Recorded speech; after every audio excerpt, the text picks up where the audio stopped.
ਪੰਜ ਪਿਆਲੇ ਪੰਜ ਪੀਰ, ਛਟਮ ਪੀਰ ਬੈਠਾ ਗੁਰ ਭਾਰੀ। ਅਰਜਨ ਕਾਇਆ ਪਲਟ ਕੈ, ਮੂਰਤ ਹਰ ਗੋਬਿੰਦ ਸਵਾਰੀ। ਚੱਲੀ ਪੀੜੀ ਸੋਡੀਆਂ, ਰੂਪ ਦਿਖਾਵਣ ਵਾਰੋ ਵਾਰੀ। ਦਲ ਭੰਜਨ ਗੁਰ ਸੂਰਮਾ, ਬੜ ਜੋਧਾ ਬਹੁ ਪਰ ਉਪਕਾਰੀ। ਪੁੱਛਣ ਸਿੱਖ ਅਰਦਾਸ ਕਰ, ਛੇ ਮਹਿਲਾਂ ਤੱਕ ਦਰਸ ਨਿਹਾਰੀ। ਅਗਮ ਅਗੋਚਰ ਸਤਿਗੁਰੂ, ਬੋਲੇ ਮੁਖ ਤੇ ਸੁਣੋ ਸੰਸਾਰੀ। ਕਲਯੁਗ ਪੀੜੀ ਸੋਡੀਆਂ, ਨੇਚਰ ਨੀਵਿਓ ਸਾਰ ਖਿਲਾਰੀ। ਜੁਗ ਜੁਗ ਸਤਿਗੁਰ ਧਰੇ ਅਵਤਾਰੀ। ਗਈ ਬਹੋੜ ਬੰਦੀ ਛੋੜ, ਨਿਰੰਕਾਰ ਦੁਖਦਾਰੀ। ਕਰਮ ਨ ਜਾਣਾ ਧਰਮ ਨ ਜਾਣਾ, ਲੋਭੀ ਮਾਇਆ ਧਾਰੀ। ਨਾਮ ਪਰਿਓ ਭਗਤ ਗੋਬਿੰਦ ਕਾ, ਇਹ ਰਾਖੋ ਸ਼ਰਨ ਤੁਮਾਰੀ। ਸਤਨਾਮ ਸ੍ਰੀ ਵਾਹਿਗੁਰੂ ਜੀ। ਗੁਰੂ ਹਰਿ ਗੋਬਿੰਦ ਆਸਰਾ ਪਾ ਕਰਮ,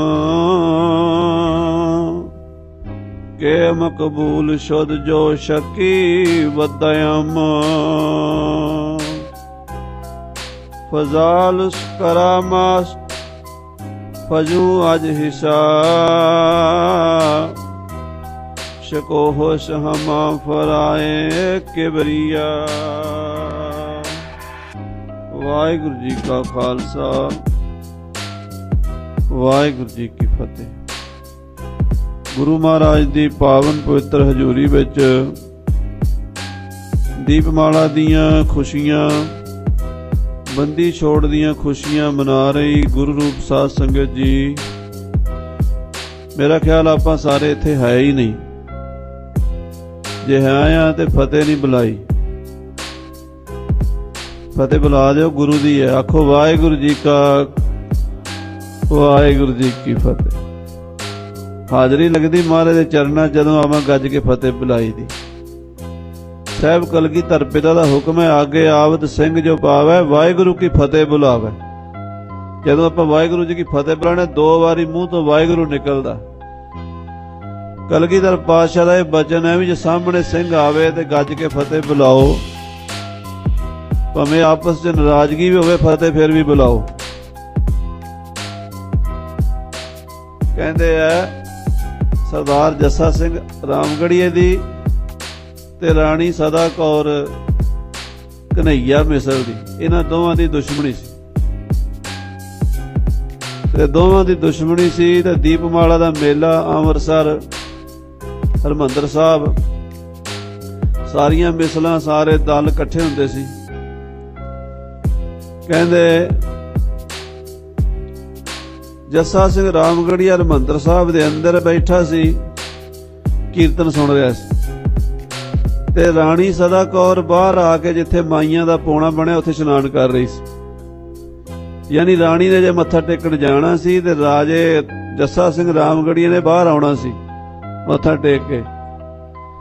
ਰਾਮਗੜੀਆਂ ਦੇ ਬੰਦੇ ਗਏ ਜੱਸਾ ਸਿੰਘ ਦੇ ਕੰਨ 'ਚ, ਕਹਿੰਦੇ ਸਰਦਾਰ ਜੀ ਸਦਾ ਕੌਰ ਆਈ ਹੈ, ਮੱਥਾ ਟੇਕਣ ਆ ਰਹੀ ਹੈ, ਜੇ ਹੁਕਮ ਹੋਵੇ ਤੇ ਉਹਨੂੰ ਗ੍ਰਿਫਤਾਰ ਕਰ ਲਈਏ ਜਾਂ ਮਾਰ ਦਈਏ। ਕੀਰਤਨ ਸੁਣਦੇ ਸੁਣਦੇ ਜੱਸਾ ਸਿੰਘ ਰਾਮਗੜੀਆ ਵੀਰ ਰਸ 'ਚ ਆ ਕੇ ਕਹਿਣ ਲੱਗੇ, ਸ਼ਰਮ ਕਰੋ, ਕਿੱਥੇ ਬੈਠੇ ਹੋ? ਇਹ ਰਾਜਨੀਤੀ ਦੀਆਂ ਗੱਲਾਂ ਹਰਿਮੰਦਰ ਸਾਹਿਬ 'ਚ ਪਹਿਲੀ ਗੱਲ ਤੁਹਾਨੂੰ ਕਰਨੀ ਨਹੀਂ ਚਾਹੀਦੀਆਂ, ਤੇ ਜੇ ਤੁਸੀਂ ਕੋਈ ਗੱਲ ਕਰਨੀ ਵੀ ਹੈ ਤਾਂ ਚੱਜ ਦੀ ਕਰੋ।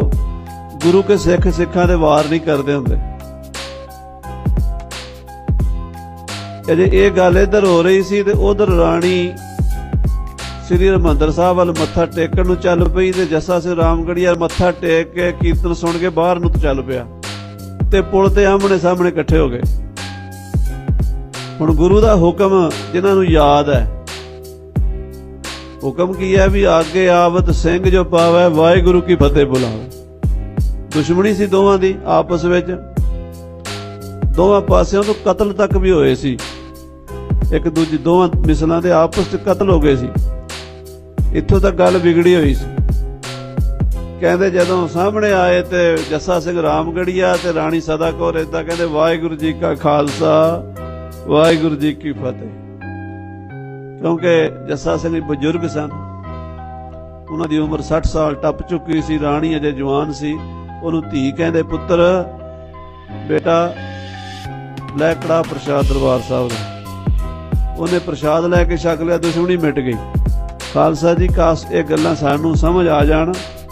ਅਸੀਂ ਗੁਰੂ ਦੀ ਦੀਵਾਲੀ ਸ੍ਰੀ ਅੰਮ੍ਰਿਤਸਰ ਮਨਾ ਰਹੇ ਹਾਂ, ਇੱਦਾਂ ਅਸੀਂ ਫਤਿਹ ਵੀ ਜਿਵੇਂ ਉਹਨਾਂ ਨੇ ਦੀਵਾਲੀ ਤੇ ਫਤਿਹ ਬੁਲਾਈ ਸੀ, ਅੱਜ ਅਸੀਂ ਵੀ ਫਤਿਹ ਬੁਲਾਈ ਇੱਕ ਦੂਜੀ ਨਾਲ। ਅੱਜ ਸਾਨੂੰ ਵੀ ਇਹ ਸਮਝ ਆਵੇ ਵੀ ਅਸੀਂ ਸਿੱਖ ਨੂੰ ਵੇਖ ਕੇ ਮੱਥੇ ਤੇ ਤਿਉੜੀ ਨਾ ਪਾਈਏ, ਬਲਕਿ ਫਤਿਹ ਬੁਲਾਈਏ ਵਾਹਿਗੁਰੂ ਜੀ ਕਾ ਖਾਲਸਾ ਵਾਹਿਗੁਰੂ ਜੀ ਕੀ ਫਤਿਹ। ਮੇਰੀਆਂ ਪੀਰੀਆਂ ਦੇ ਮਾਲਕ 6ਵੇਂ ਪਾਤਸ਼ਾਹ ਦਾ ਬੰਦੀ ਛੋੜ ਦਾ ਦਿਹਾੜਾ ਮਨਾ ਰਹੇ ਹਾਂ। ਦੀਪਮਾਲਾ ਦਾ ਮਤਲਬ ਹੈ ਦੀਵਿਆਂ ਦੀ ਮਾਲਾ। ਦੀਵੇ ਜਗਾਏ ਜਾਂਦੇ ਨੇ ਘਰ ਘਰ ਦੇ ਵਿੱਚ, ਹਜ਼ਾਰਾਂ ਲੱਖਾਂ ਸਾਲ ਤੋਂ ਭਾਰਤ ਦਾ ਕਲਚਰ ਹੈ। ਜਿਵੇਂ ਇਧਰ ਇਹ ਹੈਲੋਵੀਨ ਮਨਾਉਂਦੇ ਨੇ, ਕ੍ਰਿਸਮਸ ਮਨਾਉਂਦੇ ਨੇ, ਇਹਨਾਂ ਦਾ ਕਲਚਰ ਹੈ ਗੋਰਿਆਂ ਦਾ। ਸਾਡਾ ਕਲਚਰ ਸੀ ਜਿਸ ਦਿਨ ਸ੍ਰੀ ਰਾਮਚੰਦਰ ਜੀ ਸੀਤਾ ਜੀ ਨੂੰ ਵਾਪਸ ਲੈ ਕੇ ਅਯੁੱਧਿਆ ਆਏ ਸਨ, 10ਵੇਂ ਪਾਤਸ਼ਾਹ ਨੇ ਆਪਣੀ ਕਲਮ ਨਾਲ ਇਹ ਗੱਲ ਲਿਖੀ ਹੈ, ਸੀਏ ਲੈ ਸੀਏਸ ਆਏ ਮੰਗਲ ਸਚਾਰ ਗਾਏ, ਜਿਨ ਮਨ ਹਰਾ ਹਮਾਰਾ ਵੈ ਮਨ ਹਰਨ ਕਹਾਂ ਹੈ। ਸ੍ਰੀ ਕ੍ਰਿਸ਼ਨ ਰਾਮਾਵਤਾਰ ਦੀ ਬਾਣੀ ਜਿਹਦੇ ਚੋਂ ਆਪਾਂ ਰਸਵਈਆ ਰੋਜ਼ ਪੜ੍ਹਦੇ ਹਾਂ, ਪਾਏ ਗਹੇ ਜਬ ਤੇ ਤੁਮਰੇ ਤਬ ਤੇ ਕੋ ਆਂਖ ਤਰੇ ਨਹੀਂ ਆਨਿਓ।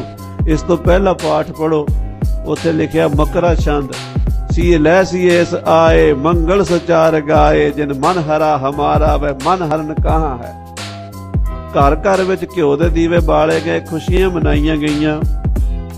ਹਜ਼ਾਰਾਂ ਸਾਲਾਂ ਤੋਂ, ਲੱਖਾਂ ਸਾਲਾਂ ਤੋਂ ਇਹ ਤਿਉਹਾਰ ਚੱਲਦਾ ਆ ਰਿਹਾ ਸੀ।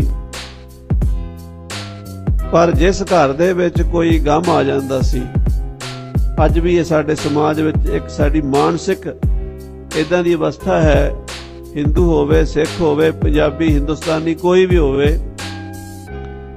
ਹਰ ਦੀਵਾਲੀ ਤੇ ਘਰ ਦੀਵੇ ਬਾਲਦੇ ਆ। ਰੱਬ ਨਾ ਕਰੇ ਕਿਸੇ ਘਰ ਦੇ ਵਿੱਚ ਕੋਈ ਭਾਣਾ ਵਰਤ ਜਾਵੇ।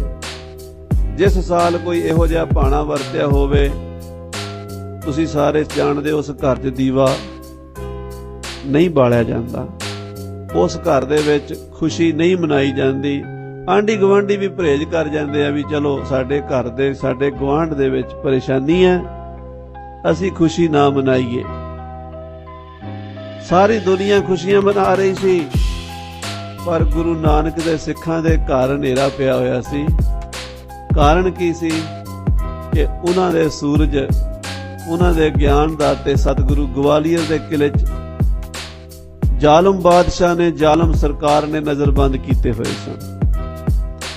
ਇਹ ਉਸ ਵੇਲੇ ਦੀਆਂ ਕਿਤਾਬਾਂ, ਇੱਕ ਕਿਤਾਬ ਦਾ ਨਾਮ ਹੈ ਦਾਬਿਸਤਾਨ ਮਜ਼ਾਹਬ, 7ਵੇਂ ਪਾਤਸ਼ਾਹ ਦੇ ਟਾਈਮ ਤੇ ਲਿਖੀ ਹੈ, ਫਾਰਸੀ ਦੀ ਕਿਤਾਬ ਹੈ। ਉਹਦਾ ਲਿਖਾਰੀ ਹੈ ਮੋਹਸਿਨ ਫਾਨੀ। ਉਹ ਜਿਹੜਾ ਲਿਖਾਰੀ ਸੀ, ਉਹ ਗੁਰੂ ਰਾਏ ਸਾਹਿਬ ਕੋਲ ਵੀ ਜਾਂਦਾ ਰਿਹਾ। ਉਹਨੇ ਲਿਖਿਆ ਮੇਰੀ ਗੁਰੂ ਹਰਗੋਬਿੰਦ ਰਾਏ ਸਾਹਿਬ ਨਾਲ ਮੁਲਾਕਾਤਾਂ ਹੋਈਆਂ ਨੇ, ਗੁਰੂ ਹਰਗੋਬਿੰਦ ਸਾਹਿਬ ਨਾਲ ਮੇਰੀ ਖਤੋ ਖਿਤਾਬਤ ਹੋਈ, ਚਿੱਠੀ ਪੱਤਰ, ਲੈਟਰ ਲਿਖਦਾ ਸੀ, ਜਵਾਬ ਲੈਂਦਾ ਸੀ। ਯਾਨੀ ਉਸ ਵੇਲੇ ਦਾ ਲਿਖਾਰੀ ਹੈ, ਉਸ ਟਾਈਮ ਦਾ ਲਿਖਾਰੀ ਹੈ। ਉਸ ਨੇ ਗੱਲ ਲਿਖੀ ਹੈ, ਕਹਿੰਦਾ ਵੀ ਜਿਹੜਾ ਗਵਾਲੀਅਰ ਦਾ ਕਿਲਾ ਹੈ, ਉਸ ਕਿਲੇ ਵਿੱਚ ਗੁਰੂ ਹਰਗੋਬਿੰਦ ਸਾਹਿਬ ਨੂੰ ਨਜ਼ਰਬੰਦ ਕੀਤਾ ਗਿਆ। ਉਸ ਵੇਲੇ ਦੀ ਮੌਕੇ ਦੀ ਕਿਤਾਬ ਹੈ।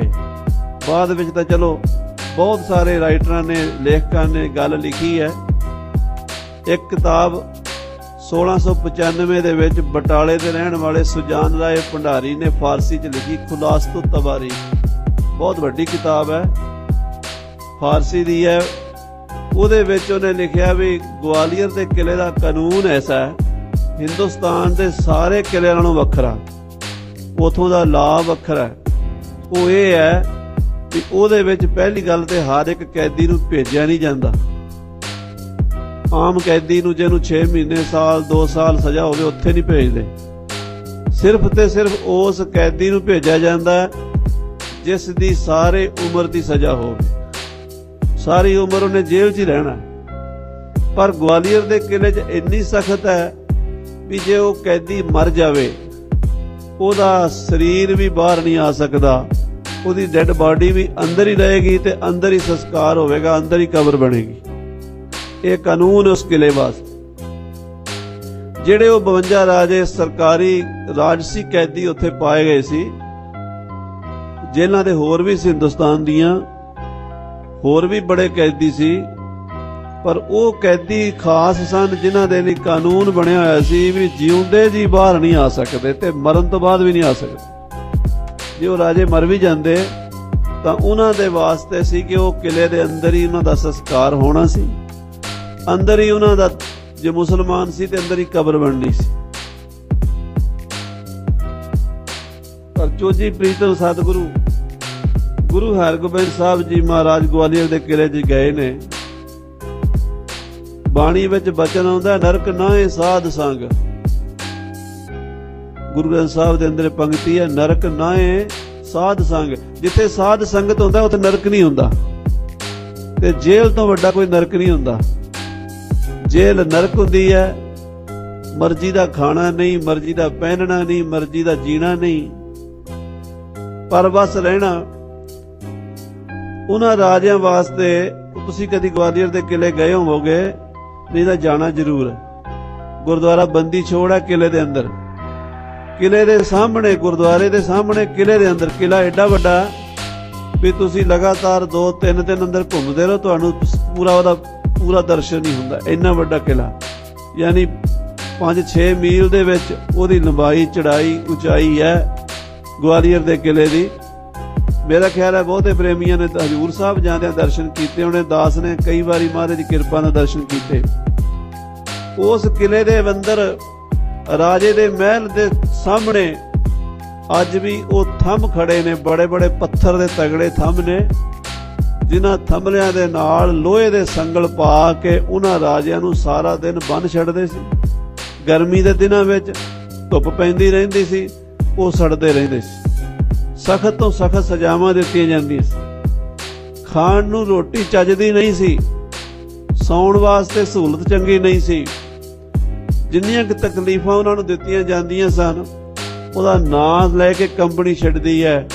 ਜਦੋਂ ਸੱਚੇ ਪਾਤਸ਼ਾਹ ਪਹੁੰਚ ਗਏ ਉੱਥੇ, ਮੀਰੀ ਪੀਰੀ ਦੇ ਮਾਲਕ, ਆ ਜਿਹੜੇ ਬੱਚੇ ਰੋ ਰਹੇ ਨੇ ਜਾਂ ਆਵਾਜ਼ ਆ ਰਹੀ, ਥੋੜਾ ਜਿਹਾ ਕੰਟਰੋਲ ਕਰੋ ਭੈਣਾਂ ਬੀਬੀਆਂ ਨੂੰ ਬੇਨਤੀ ਹੈ। ਕਈ ਬੀਬੀਆਂ ਵੀ ਗੱਲਾਂ ਕਰਨ ਲੱਗ ਪਈਆਂ ਨੇ।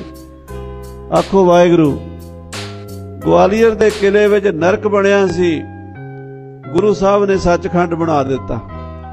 ਬਾਦਸ਼ਾਹ ਵੱਲੋਂ ਜਿਹੜਾ ਗੁਰੂ ਸਾਹਿਬ ਲਈ ਲੰਗਰ ਆਉਂਦਾ ਸੀ, ਖਰਚਾ ਹੁੰਦਾ ਸੀ ਬੜਾ ਵਧੀਆ, ਉਹ ਗੁਰੂ ਸਾਹਿਬ ਆਪ ਨਹੀਂ ਸੀ ਛਕਿਆ ਕਰਦੇ, ਉਹਨਾਂ ਰਾਜਿਆਂ ਨੂੰ ਲੰਗਰ ਬਣਾ ਕੇ ਛਕਾ ਦਿੰਦੇ ਸਨ। ਗੁਰੂ ਸਾਹਿਬ ਲੰਗਰ ਕਿੱਥੋਂ ਛਕਦੇ ਸਨ? ਸਾਡਾ ਇਤਿਹਾਸ ਲਿਖਦਾ ਭਾਈ ਸੰਤੋਖ ਸਿੰਘ ਜੀ ਨੇ ਲਿਖਿਆ, ਭਾਈ ਜੇਠਾ ਤੇ ਭਾਈ ਬਿਧੀ ਚੰਦ ਕਿਲੇ ਤੋਂ ਬਾਹਰ ਜਾਂਦੇ ਸਨ, ਲੋਹਾਰਾਂ ਦੀ ਦੁਕਾਨ ਤੇ ਲੋਹਾ ਕੁੱਟਣ ਦਾ ਕੰਮ ਕਰਕੇ ਕਾਰਖਾਨੇ 'ਚ ਜਿਹੜੇ ਪੈਸੇ ਆਉਂਦੇ ਸੀ ਉਹਦੇ ਨਾਲ ਗੁਰੂ ਸਾਹਿਬ ਦੇ ਵਾਸਤੇ ਆਟਾ, ਦਾਲ, ਰਾਸ਼ਨ, ਪਾਣੀ ਲਿਆਉਂਦੇ ਸੀ। ਉਹਦਾ ਲੰਗਰ ਮਹਾਰਾਜ ਸੱਚੇ ਪਾਤਸ਼ਾਹ ਛਕਦੇ ਸੀ। ਸਰਕਾਰੀ ਖਜ਼ਾਨੇ ਦਾ ਭੋਜਨ ਗੁਰੂ ਹਰਗੋਬਿੰਦ ਸਾਹਿਬ ਨਹੀਂ ਛਕਿਆ। ਸਮਾਂ ਲੰਘਦਾ ਗਿਆ, ਇਧਰੋਂ ਪੰਜਾਬ ਚੋਂ ਸਿੱਖਾਂ ਦੇ ਜਥਿਆਂ ਦੇ ਜਥੇ ਬਣ ਕੇ ਗਵਾਲੀਅਰ ਨੂੰ ਤੁਰ ਪਏ। ਇਹ ਗੱਲ ਮੋਹਸਿਨ ਫਾਨੀ ਨੇ ਲਿਖੀ ਹੈ, ਉਹਦੀ ਕਿਤਾਬ ਦੇ ਵਿੱਚ, ਫਾਰਸੀ ਦੀ ਕਿਤਾਬ ਹੈ ਉਹਨੇ ਲਿਖਿਆ ਵੀ ਸਿੱਖ ਆਉਂਦੇ ਸੀ, ਕਦੀ 10, ਕਦੀ 20, ਕਦੀ 50 ਸਿੱਖ ਆਉਂਦੇ ਸੀ। ਗਵਾਲੀਅਰ ਦੇ ਕਿਲੇ ਦੀਆਂ ਪਰਿਕਰਮਾ ਕਰ ਕਰਕੇ ਕਿਲੇ ਨੂੰ ਮੱਥਾ ਟੇਕ ਕੇ ਚਲੇ ਜਾਂਦੇ ਸੀ। ਕਿਲੇ ਨੂੰ ਮੱਥਾ ਟੇਕ ਕੇ ਜਾਂਦੇ ਸੀ ਕਿ ਕਿਲੇ 'ਚ ਸਾਡੇ ਸਤਿਗੁਰੂ ਬੈਠੇ ਨੇ। ਦਰਸ਼ਨ ਨਹੀਂ ਸੀ ਹੁੰਦੇ ਉਹਨਾਂ ਨੂੰ, ਸਿਰਫ ਗੁਰੂ ਇੱਥੇ ਬੈਠਾ, ਜਿੱਥੇ ਜਾਏ ਬਹਿ ਮੇਰਾ ਸਤਿਗੁਰੂ, ਸੋ ਥਾਨ ਸੁਹਾਵਾ ਰਾਮ ਰਾਜੇ। ਕਿੰਨੀ ਕੁ ਭਾਵਨਾ ਹੋਏਗੀ, ਤੁਸੀਂ ਅੰਦਾਜ਼ਾ ਲਾਓ। ਆ ਜਿਹੜੇ ਤਰਕਾਂ ਬਿਤਰਕਾਂ ਵਾਲੇ ਸਿੱਖਾਂ ਦੀ ਸ਼ਰਧਾ ਤੋੜ ਕੇ ਕਹਿੰਦੇ ਨੇ, ਸਾਧ ਸੰਗਤ ਜੀ ਜੇ ਮਹਿਲ ਬਣਾਉਣਾ ਨਾ ਤੇ ਥੱਲੇ ਬੇਸਮੈਂਟ ਬਣਾਉਣੀ ਪੈਂਦੀ ਹੈ, ਜੇ ਥੱਲੇ ਬੇਸਮੈਂਟ ਨਾ ਹੋਵੇ ਉੱਤੇ ਬਿਲਡਿੰਗਾਂ ਖੜੀਆਂ ਨਹੀਂ ਹੁੰਦੀਆਂ। ਆ ਜਿਹੜਾ ਸਿੱਖੀ ਦਾ ਮਹਿਲ ਖੜਾ ਹੈ ਸ਼ਰਧਾ ਤੇ ਖੜਾ ਜੇ, ਪਿਆਰ ਤੇ ਖੜਾ ਜੇ, ਵਿਸ਼ਵਾਸ ਤੇ ਖੜਾ ਜੇ। ਜਿਹੜੇ ਕਹਿੰਦੇ ਅਸੀਂ ਸ਼ਰਧਾ ਦੀਆਂ ਜੜ੍ਹਾਂ ਪੁੱਟ ਕੇ ਤੇ ਫੇਰ ਬਣਾਵਾਂਗੇ ਸਿੱਖੀ, ਕਿੱਦਾਂ ਦੀ ਸਿੱਖੀ ਬਣਾਉਣਗੇ ਤੁਸੀਂ ਅੰਦਾਜ਼ਾ ਲਾ ਲਓ। ਕੁਛ ਨਹੀਂ ਪੱਲੇ ਰਹਿਣਾ ਉਹਨਾਂ ਦੇ। ਇੱਕ ਵਿਸ਼ਵਾਸ, ਇੱਕ ਪ੍ਰੇਮ ਗੁਰੂ ਦੇ ਨਾਲ ਸੀ ਕਿ ਮੇਰਾ ਸਤਿਗੁਰੂ ਬੈਠਾ ਗਵਾਲੀਅਰ ਦੇ ਕਿਲੇ 'ਚ, ਬਾਹਰੋਂ ਮੱਥਾ ਟੇਕ ਕੇ ਜਾਂਦੇ ਸੀ ਤੇ ਗਵਾਲੀਅਰ ਦਾ ਕਿਲਾ ਪੰਜਾਬ ਤੋਂ ਕਿੰਨੀ ਦੂਰ ਸੀ? ਸ੍ਰੀ ਅੰਮ੍ਰਿਤਸਰ ਸਾਹਿਬ ਤੋਂ 750 ਕਿਲੋਮੀਟਰ ਘੱਟੋ ਘੱਟ ਹੈ। ਮੈਂ ਅੰਦਾਜ਼ਾ ਲਾ ਰਿਹਾ ਅੰਮ੍ਰਿਤਸਰ ਤੋਂ ਸਾਡਾ ਅੰਬਾਲਾ 250 ਕਿਲੋਮੀਟਰ ਹੈ, ਅੱਗੇ ਦਿੱਲੀ 200 ਕਿਲੋਮੀਟਰ ਹੈ, 450 ਹੋ ਗਿਆ ਤੇ 300 ਤੋਂ ਉੱਤੇ ਅੱਗੇ ਗਵਾਲੀਅਰ ਆ ਦਿੱਲੀ ਤੋਂ। ਤੇ ਇਹ ਲਾ ਲਓ ਤੁਸੀਂ ਇੰਨੀ ਦੂਰ ਪੈਦਲ ਤੁਰ ਕੇ ਪੰਜਾਬ ਤੋਂ, ਅੰਮ੍ਰਿਤਸਰ ਤੋਂ ਵੀ, ਕੋਈ ਲਾਹੌਰ ਤੋਂ ਵੀ ਆਉਂਦੇ, ਕੋਈ ਮੁਲਤਾਨ ਤੋਂ ਵੀ ਆਉਂਦੇ ਹੋਣਗੇ, ਤੇ ਕੋਈ ਪੂਰਬ ਪਟਨੇ ਸਾਹਿਬ ਵੱਲੋਂ ਤੁਰਦੇ ਸੀ ਤੇ ਕੋਈ ਦੱਖਣ ਵਿੱਚੋਂ ਬੁਰਹਾਨਪੁਰ ਤੇ ਉਜੈਨ ਤੋਂ ਤੁਰਦੇ ਸੀ। ਗੁਰੂ ਦੇ ਦਰਸ਼ਨ ਹੋ ਜਾਣ, ਦਰਸ਼ਨ ਨਹੀਂ ਸੀ ਹੁੰਦੇ, ਗਵਾਲੀਅਰ ਦੇ ਕਿਲੇ ਨੂੰ ਮੱਥਾ ਟੇਕ ਕੇ ਚਲੇ ਜਾਂਦੇ ਸੀ। ਅਖੀਰ ਬਾਦਸ਼ਾਹ ਨੂੰ ਕਹਿਣਾ ਪਿਆ, ਬੜਾ ਲੰਮਾ ਇਤਿਹਾਸ ਹੈ, ਮੈਂ ਸ਼ਾਰਟਕਟ ਦੀਆਂ ਗੱਲਾਂ ਕੁਝ ਕਰਨੀਆਂ ਨੇ। ਕੁਝ ਮਹਾਂਪੁਰਸ਼ਾਂ ਨੇ, ਸਾਈਂ ਮੀਆਂ ਮੀਰ ਵਰਗਿਆਂ ਨੇ ਸਮਝਾਇਆ ਤੇ ਕੁਝ ਹਾਲਾਤ ਇਦਾਂ ਦੇ ਬਣ ਗਏ। ਭਾਈ ਬਿਧੀ ਚੰਦ ਜੀ ਤੇ ਭਾਈ ਜੇਠਾ ਜੀ, ਇਹਨਾਂ ਕੋਲ ਆਤਮਿਕ ਸ਼ਕਤੀ ਸੀ। ਅੱਜ ਕੱਲ ਇਹਨਾਂ ਗੱਲਾਂ ਨੂੰ ਲੋਕਾਂ ਨੇ, ਕਿਉਂਕਿ ਅਸੀਂ ਕਹਿੰਦੇ ਆ ਵੀ ਜਿੰਨਾ ਮੈਨੂੰ ਗਿਆਨ ਹੈ ਨਾ ਬਸ ਸਾਰੇ ਗੁਰੂ ਨੂੰ ਵੀ ਇੰਨਾ ਹੀ ਹੈ, ਇਸ ਤੋਂ ਜ਼ਿਆਦਾ ਨਹੀਂ। ਪ੍ਰੋਫੈਸਰ ਪੂਰਨ ਸਿੰਘ ਜੀ ਅੱਜ ਤੋਂ 100 ਸਾਲ ਪਹਿਲਾਂ ਇੱਕ ਬੜੇ ਵੱਡੇ ਵਿਗਿਆਨੀ ਹੋਏ ਨੇ, ਜਿਨ੍ਹਾਂ ਨੇ ਜਾਪਾਨ ਵਿੱਚ ਪੜ੍ਹਾਈ ਕੀਤੀ ਸੀ।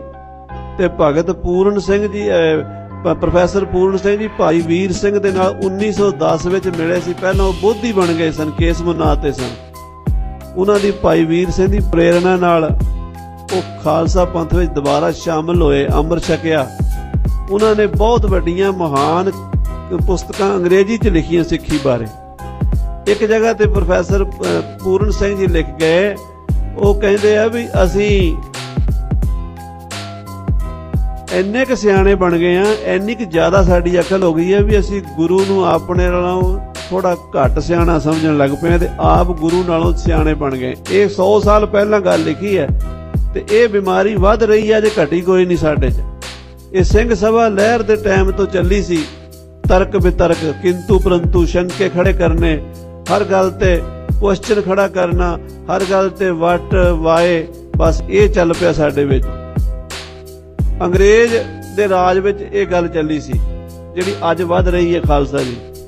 ਪਰ ਜਿਹੜੀ ਰੂਹਾਨੀ ਮੰਡਲ ਦੀਆਂ ਗੱਲਾਂ ਨੇ, ਆਤਮਿਕ ਮੰਡਲ ਦੀਆਂ ਗੱਲਾਂ ਨੇ, ਪ੍ਰੋਫੈਸਰ ਪੂਰਨ ਸਿੰਘ ਜੀ ਲਿਖਦੇ ਆ, ਇਹ ਗੁਰੂ ਦੀਆਂ ਗੱਲਾਂ ਨੇ ਤੇ ਗੁਰੂ ਦੀਆਂ ਗੱਲਾਂ ਸੁਣ ਕੇ ਮੰਨਣੀਆਂ ਪੈਂਦੀਆਂ ਨੇ, ਫਿਰ ਸਮਝ ਆਉਂਦੀ। ਆਖੋ ਸਤਨਾਮ ਸ੍ਰੀ ਵਾਹਿਗੁਰੂ। ਅੱਜ ਤੱਕ ਜਿੰਨਾ ਕੁ ਤੁਸੀਂ ਸਮਝਿਆ ਨਾ, ਪਹਿਲਾਂ ਤੁਸੀਂ ਸੁਣਿਆ, ਫਿਰ ਤੁਸੀਂ ਮੰਨਿਆ, ਫਿਰ ਤੁਹਾਨੂੰ ਸਮਝ ਆਈ ਹੈ। ਜੇ ਤੁਸੀਂ ਸੁਣਿਆ ਨਹੀਂ, ਮੰਨਿਆ ਨਹੀਂ, ਉਹਦੀ ਤੁਹਾਨੂੰ ਸਮਝ ਨਹੀਂ ਆ ਸਕਦੀ। ਭਾਈ ਸਾਹਿਬ ਭਾਈ ਬਿਧੀ ਚੰਦ, ਭਾਈ ਜੇਠਾ ਆਤਮਿਕ ਸ਼ਕਤੀ ਨਾਲ ਬਾਦਸ਼ਾਹ ਦੀ ਛਾਤੀ ਤੇ ਜਾ ਚੜ੍ਹਦੇ, ਰਾਤ ਨੂੰ ਸ਼ੇਰ ਬਣ ਕੇ ਤਰਬ ਕੇ ਉੱਠਦਾ। ਜਹਾਂਗੀਰ ਬਾਦਸ਼ਾਹ ਜਦੋਂ ਉੱਠਦਾ ਉਹ ਸ਼ੇਰ ਅਲੋਪ ਹੋ ਜਾਂਦੇ। ਆਪਣੇ ਨਜੂਮੀਆਂ ਨੂੰ ਸੱਦ ਕੇ, ਆਪਣੇ ਜੋਤਸ਼ੀਆਂ ਨੂੰ ਸੱਦ ਕੇ, ਆਪਣੇ ਖਾਸ ਬੰਦਿਆਂ ਨੂੰ ਸੱਦ ਕੇ ਕਹਿੰਦਾ ਮੇਰੀ ਪ੍ਰੋਬਲਮ ਹੈ, ਮੈਨੂੰ ਰਾਤ ਨੀਂਦ ਨਹੀਂ ਆਉਂਦੀ, ਭਿਆਨਕ ਸ਼ੇਰ ਮੈਨੂੰ ਖਾਣ ਨੂੰ ਆਉਂਦੇ ਨੇ। ਨਜੂਮੀਆਂ ਨੇ ਬੜਾ ਜ਼ੋਰ ਲਾਇਆ, ਕੋਈ ਸਮਝ ਨਹੀਂ ਆਈ। ਬੜੇ ਮੰਤਰ ਪੜ੍ਹੇ, ਬੜੀਆਂ ਸੈਫੀਆਂ ਪੜ੍ਹੀਆਂ, ਬੜੀਆਂ ਕਲਾਮਾਂ ਮੌਲਵੀਆਂ ਨੇ ਪੜ੍ਹੀਆਂ, ਬੜੇ ਧਾਗੇ ਤਵੀਤ ਕੀਤੇ, ਸ਼ੇਰ ਹਟੇ ਨਹੀਂ ਆਉਣ ਤੋਂ। ਅਖੀਰ ਭਾਈ ਬਿਧੀ ਚੰਦ, ਭਾਈ ਜੇਠਾ ਆਪ ਜੋਤਸ਼ੀ ਬਣ ਕੇ ਗਏ। ਬਾਦਸ਼ਾਹ ਨੂੰ ਕਹਿਣ ਲੱਗੇ ਤੇਰੇ ਮਰਜ਼ ਨੂੰ ਅਸੀਂ ਦੱਸਾਂਗੇ। ਭਾਈ ਜੇਠੇ ਨੂੰ ਵੱਖਰਾ ਬੁਲਾ ਲਿਆ ਬਾਦਸ਼ਾਹ ਨੇ। ਭਾਈ ਜੇਠਾ ਕਹਿਣ ਲੱਗਾ ਕੋਈ ਬਿਮਾਰੀ ਨਹੀਂ ਤੈਨੂੰ, ਕੋਈ ਤਕਲੀਫ ਨਹੀਂ ਤੈਨੂੰ, ਮੈਂ ਦੱਸਦਾ ਕੀ ਤਕਲੀਫ ਹੈ। ਮੀਰੀ ਪੀਰੀ ਦੇ ਮਾਲਕ ਸੱਚੇ ਪਾਤਸ਼ਾਹ ਨੂੰ ਤੂੰ ਗਵਾਲੀਅਰ ਦੇ ਕਿਲੇ 'ਚ ਭੇਜਿਆ ਸੀ 40 ਦਿਨਾਂ ਵਾਸਤੇ, ਬਹਾਨਾ ਕੀਤਾ ਸੀ, ਹੁਣ ਤੇਰੇ ਦਿਲ 'ਚ ਖੋਟ ਆ ਗਈ ਹੈ, ਮੁੜ ਕੇ ਤੂੰ ਉਹਨਾਂ ਨੂੰ ਬਾਹਰ ਨਹੀਂ ਕੱਢਿਆ। 6 ਮਹੀਨਿਆਂ ਤੋਂ ਵੱਧ ਸਮਾਂ ਹੋ ਗਿਆ, ਉਹ ਜਿਹੜੇ ਸ਼ੇਰ ਨੇ ਨਾ ਉਹ ਤੈਨੂੰ ਖਾਣ ਆਉਂਦੇ ਨੇ। ਜੇ ਤੂੰ ਗੁਰੂ ਹਰਗੋਬਿੰਦ ਸਾਹਿਬ ਨੂੰ ਗਵਾਲੀਅਰ ਦੇ ਕਿਲੇ ਤੋਂ ਬਾਹਰ ਨਹੀਂ ਕੱਢਦਾ, ਉਹ ਸ਼ੇਰ ਤੈਨੂੰ ਖਾ ਜਾਣਗੇ। ਪਰ ਕਿਉਂਕਿ ਗੁਰੂ ਸਾਹਿਬ ਨੂੰ ਤੂੰ ਯਾਦ ਕਰਦਾ, ਇਸ ਕਰਕੇ ਤੇਰੀ ਬਚਤ ਹੋ ਜਾਂਦੀ, ਤੇਰੀ ਜਾਨ ਬਚਦੀ ਹੈ। ਉਹਨਾਂ ਨੂੰ ਬਾਹਰ ਬੁਲਾ ਲੈ, ਤੇਰੀ ਜਾਨ ਸੌਖੀ ਹੋ ਜਾਏਗੀ। ਉਸੇ ਦਿਨ ਬਾਦਸ਼ਾਹ ਨੇ ਹੁਕਮ ਕਰਤਾ ਵੀ ਗੁਰੂ ਹਰਗੋਬਿੰਦ ਸਾਹਿਬ ਨੂੰ ਕਹੋ ਗਵਾਲੀਅਰ ਦੇ ਕਿਲੇ ਤੋਂ ਬਾਹਰ ਆ ਜਾਣ। ਜਦੋਂ ਇਹ ਪਰਵਾਨਾ ਪਹੁੰਚਿਆ, ਕਿਲੇ ਦਾ ਦਰੋਗਾ ਹਰਦਾਸ ਸੀਗਾ, ਗੁਰੂ ਘਰ ਦਾ ਪ੍ਰੇਮੀ ਬਣ ਗਿਆ ਸੀ। ਵਾਰਾਂ ਭਾਈ ਗੁਰਦਾਸ ਦੀਆਂ ਪੜ੍ਹੋ। 11ਵੀਂ ਵਾਰ ਦੇ ਵਿੱਚ ਲਿਖਿਆ ਗਵਾਲੀਅਰ ਸੋਇਨੀ ਹਰਦਾਸ। ਗਵਾਲੀਅਰ ਦੇ ਕਿਲੇ ਵਿੱਚ ਉਥੋਂ ਦਾ ਦਰੋਗਾ ਹਰਦਾਸ ਸੋਇਨੀ ਗੋਤ ਦਾ ਖੱਤਰੀ ਸੀ, ਚੰਦੂ ਦਾ ਕੁੜਮ ਸੀਗਾ। ਚੰਦੂ ਨੇ ਉਹਨੂੰ ਗੁਰੂ ਹਰਗੋਬਿੰਦ ਸਾਹਿਬ ਨੂੰ ਮਾਰਨ ਵਾਸਤੇ ਬੜਾ ਕਿਹਾ ਸੀ ਵੀ ਜੇਲ੍ਹ ਦੇ ਅੰਦਰ ਹੀ ਮਾਰ ਦੇ। ਉਹ ਚੰਦੂ ਦੀਆਂ ਚਿੱਠੀਆਂ ਮਹਾਰਾਜ ਦੇ ਅੱਗੇ ਰੱਖ ਦਿੰਦਾ ਸੀ। ਉਹ ਕਹਿੰਦਾ ਮਹਾਰਾਜ ਹੈ ਤਾਂ ਮੇਰਾ ਕੁੜਮ, ਪਰ ਬੜਾ ਦੁਖੀ ਦੁਸ਼ਟ ਬੰਦਾ, ਤੁਹਾਨੂੰ ਮਾਰਨਾ ਚਾਹੁੰਦਾ। ਹਰਦਾਸ ਦਰੋਗੇ ਨੇ ਆ ਕੇ ਦੱਸਿਆ ਮਹਾਰਾਜ ਤੁਹਾਨੂੰ ਬਾਹਰ ਬੁਲਾਇਆ ਬਾਦਸ਼ਾਹ ਨੇ, ਕਿਰਪਾ ਕਰੋ ਕਿਲੇ ਤੋਂ ਬਾਹਰ ਆਓ। ਜਦੋਂ ਇਹ ਗੱਲ ਰਾਜਾ ਨੂੰ ਪਤਾ ਲੱਗੀ, ਕਹਿਣ ਲੱਗੇ ਗੁਰੂ ਜੀ ਜਾਂ ਵੀ ਸਾਨੂੰ ਵੀ ਨਾਲ ਲੈ ਚੱਲੋ ਤੇ ਜਾਂ ਫਿਰ ਇੱਥੇ ਹੀ ਰਹੋ। ਸਾਨੂੰ ਸੱਚਖੰਡ ਦੇ ਨਜ਼ਾਰੇ ਦਿਖਾ ਕੇ ਤੇ ਹੁਣ ਫਿਰ ਨਰਕਾਂ ਸੁੱਟਣ ਲੱਗੇ ਹੋ। ਅਸੀਂ ਗਵਾਲੀਅਰ ਦੇ ਕਿਲੇ 'ਚ ਨਰਕ ਭੋਗ ਰਹੇ ਸੀ, ਤੁਸੀਂ ਆ ਕੇ ਸਾਨੂੰ ਰੱਬੀ ਗਿਆਨ ਦਿੱਤਾ, ਰੂਹਾਨੀ ਗਿਆਨ ਦਿੱਤਾ, ਮਨ ਦੀ ਸ਼ਾਂਤੀ ਦਿੱਤੀ ਹੈ। ਤੁਹਾਡੇ ਭਜਨ ਕੀਰਤਨ ਸੇਵਾ ਸਿਮਰਨ ਜਪ ਤਪ ਨਾਲ ਜੁੜ ਕੇ ਅਸੀਂ ਸ਼ਾਂਤ ਹੋ ਗਏ ਹਾਂ।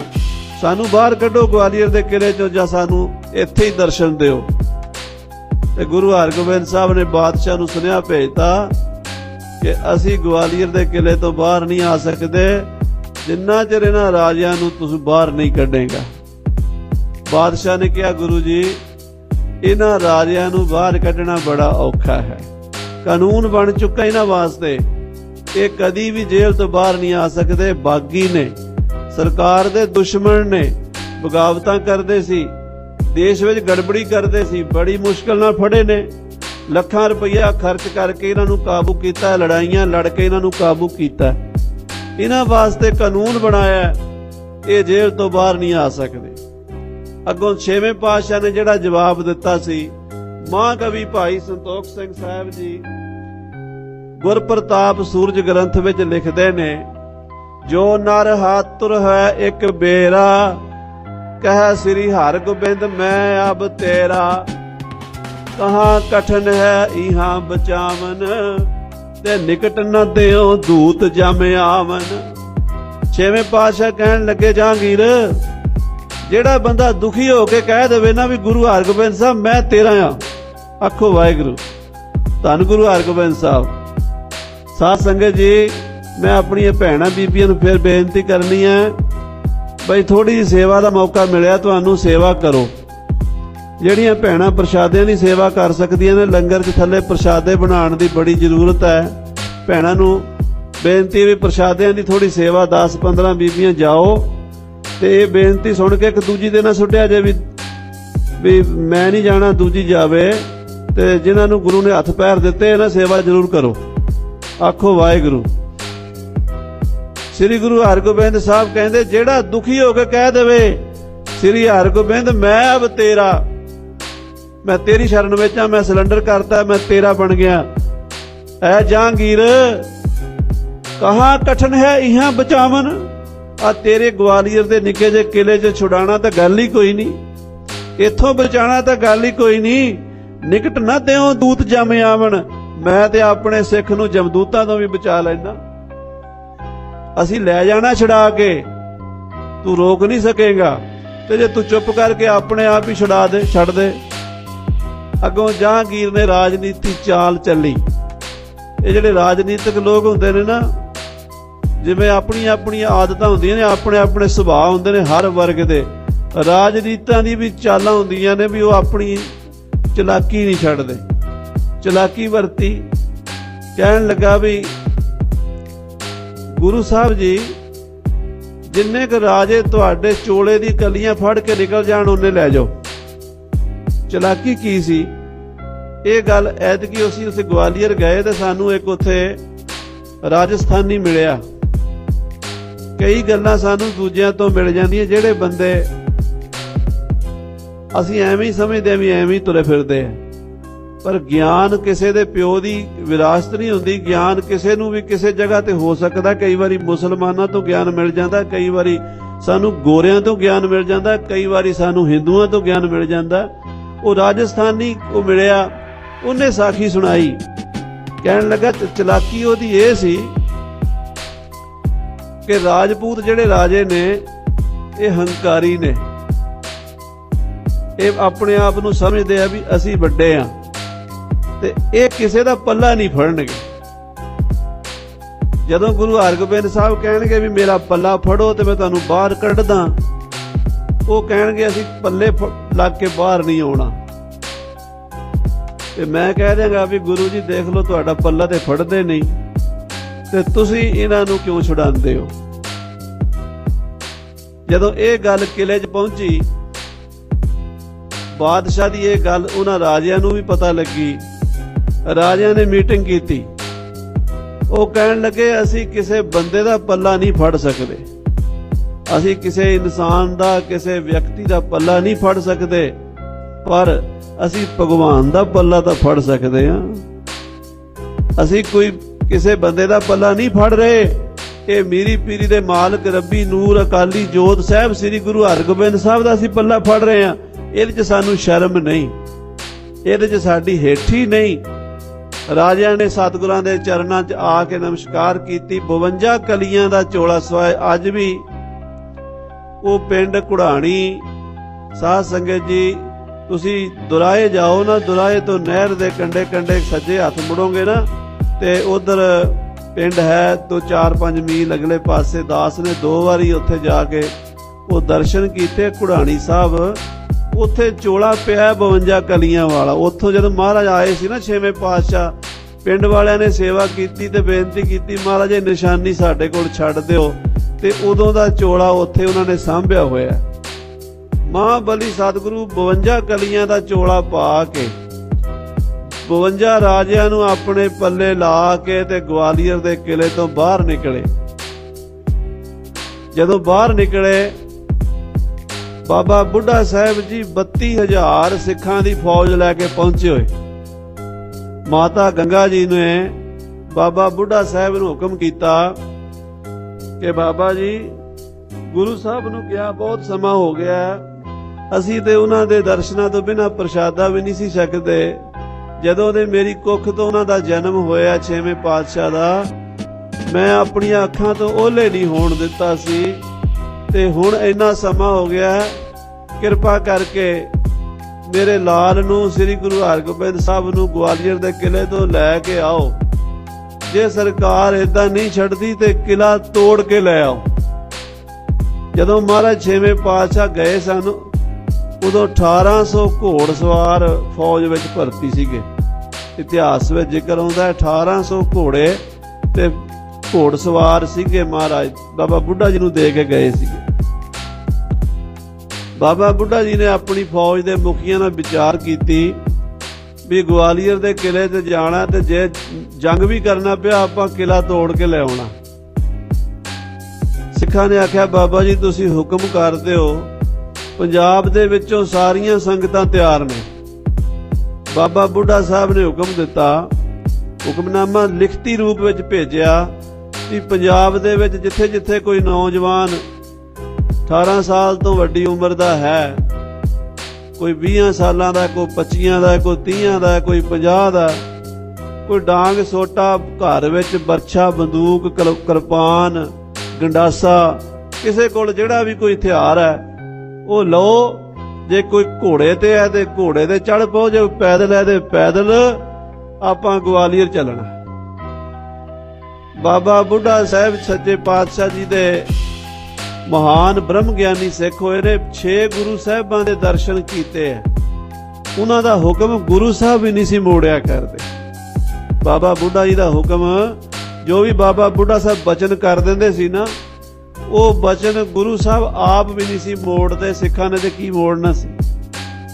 ਇਤਿਹਾਸ ਵਿੱਚ ਜ਼ਿਕਰ ਹੈ 32,000 ਸਿੱਖ ਤਿਆਰ ਹੋ ਗਿਆ, ਉੱਥੇ ਪਹੁੰਚ ਗਿਆ। ਕੋਈ ਰਸਤੇ 'ਚ ਰਲ ਗਏ, कोई माझे तो, कोई दुआबे तो, कोई मालवे तो। उत्थे 32,000 फौज पहुंच गई सी। इधरों महाराज किले तो बाहर निकल आए 52 राजिਆਂ ਨੂੰ ਲੈ ਕੇ। अजे भी वो जगह ते बहुत वड्डा स्थान बनया, गुरुद्वारा बनया, जिथे बाबा जी की फौज ठहरी सी। गुरु घर बनया होया। उस स्थान ते बाबा बुढ़ा जी की ते गुरु हरगोबिंद साहब की फिर मुलाकात हुई। 6वें पातशाह हैरान हो गए, कहते बाबा जी इतनी फौजां कित्थों लै आए? इन्नियां फौजां तुहानूं तो 1800 सिख दिते सी, ये तो बहुत ज्यादा फौज हो गई। बाबा जी कहते महाराज माता जी का हुक्म सी भी भावें किला तोड़ना पवे, जंग लड़ना पवे, सतगुरां नूं लै के ही आउणा। ते असीं फिर फौजां लै आए हां। जे तुसीं अज ना बाहर आउंदे असीं दरवाजा तोड़ देना सीगा। महाराज खुश हो गए, कहते बाबा बुढ़ा साहिब जी तुहानूं तुसीं एडी फौज लैके आए हो, समा आवेगा खालसे पंथ च तुहाडे नां ते बुढ़ा दल चलेगा। ये जिहड़ा बुढ़ा दल चलिया ना, नवाब कपूर सिंह जी ने बुढ़ा दल तरना दल बनाए। ये बाबा बुढ़ा साहिब दे नां दे उत्ते गुरु साहब 6वें पातशाह दे वर दे नाल ये बचन पूरा होया। उथों चल के दिल्ली आए। बादशाह जहांगीर ने भरवां स्वागत किया, पिछलियां गलतियां दी माफी मंगी। कचहरी च बैठे ने बादशाह दी। मैं बहुता संखेप विच तां कर रहा भी समा भी मेरे को सिर्फ 10 मिनट रहिंदे है, पर बंदी छोड़ दा इतिहास की है। 52 राजिਆਂ ਨੂੰ ਨਾਲ ਲੈ के मजनू दे टिल्ले ते तुसीं दिल्ली जाओ, उत्थे गुरुद्वारा है, गुरुद्वारा मजनू का टिल्ला। पहली पातशाही ते 6वीं पातशाही दा स्थान है। सतगुरु पातशाह महाराज उत्थे पड़ां कीता जमुना दे कंढे ते। बादशाह उत्थे मिलण आउंदा सी ते कई वारी बेनती करदा सी मेरे किले जाओ, महलां 'च दर्शन दिओ। सतगुरु ਉਹਦੇ महलां 'ਚ ਜਾਂਦੇ ਸੀ। कचहरी दे विच बैठे ने मीरी पीरी दे मालक भाई विधि चंद भाई जेठा 94 सिख योधे नाल ने। सतगुरु जी गल्लां कर रहे बादशाह दे नाल। धर्म दीयां गल्लां ने, अध्यात्म दीयां गल्लां ने, रूहानियत दीयां गल्लां ने, देश दीयां गल्लां ने, समाज दीयां गल्लां ने, राजनीति दीयां गल्लां ने। महाराज हर पक्ष तो राजे नूं बादशाह नूं ज्ञान दिंदे ने। भाई नेकी करो, चंगियाई करो, भलाई करो, बुरे काम छड्डो। बचन करदे करदे हजूर नाल वाहिगुरू वाहिगुरू वाहिगुरू वाहिगुरू वाहिगुरू वाहिगुरू वाहिगुरू जप रहे ने। हत्थ विच बड़ी कीमती हीरियां मोतियां लालां दी माला है। बादशाह दी निगाह उस माला ते पै गई। बादशाह कहंदा गरीब नवाज एक बेनती है। महाराज कहंदे दसो। कहंदा ये जिहड़ी तुहाडे हत्थ दी पवित्र माला है ना, बड़ी मुकद्दस है। तुसीं इहदे नाल खुदा दा अल्लाह दा नाम जपदे हो। एक मणका इस माला दा मैनू दिओ। इस मणका माला विचों एक मोती मैनू दे दिओ। मैं अपनी माला दा मेरू बनावांगा। जदों मैं सवेरे उठ के तस्बीह फेरांगा, आपां माला कहने आ, मुसलमान तस्बीह कहंदे ने। तस्बीह मैं अपनी तस्बीह दे उत्ते लावांगा तुहाडा मणका। जदों मैं अल्लाह दा नाम जपांगा उदों तुहाडा भी सिमरन होवेगा, तुहाडी याद आवेगी। किरपा करके एक मणका दिओ इहदे विचों। हजूर ने इदां माला अगे कीती। कहण लगे बादशाह तू सारी माला रख लै, असीं होर माला ले लांगे। पर इस माला नालों भी मुकद्दस पवित्र निर्मल शुद्ध कह लो, जिन्नी भी महान कह लो माला सी, जिहड़ी साडे गुरुदेव पिता 5वें पातशाह दे गल विच सी। तेरे दीवान चंदू ने जदों तत्तियां तवियां ते बिठा के तत्ता रेता सीस विच पा के उन्हां नूं शहीद कीता सी, वो माला ला लई सी। साडे पिता दे गल चों वो माला ला के चंदू ने अपने घर रखी हुई है। कोल चंदू बैठा सी। चोर दी दाढ़ी विच तिणका हुंदा।